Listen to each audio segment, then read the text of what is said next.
Masih terasa hangatnya malam pengantin, masih teringat ikrar setia pengantin.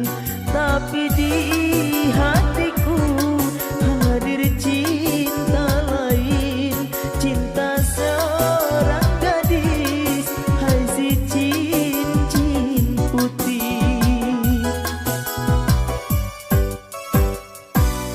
Ku sadar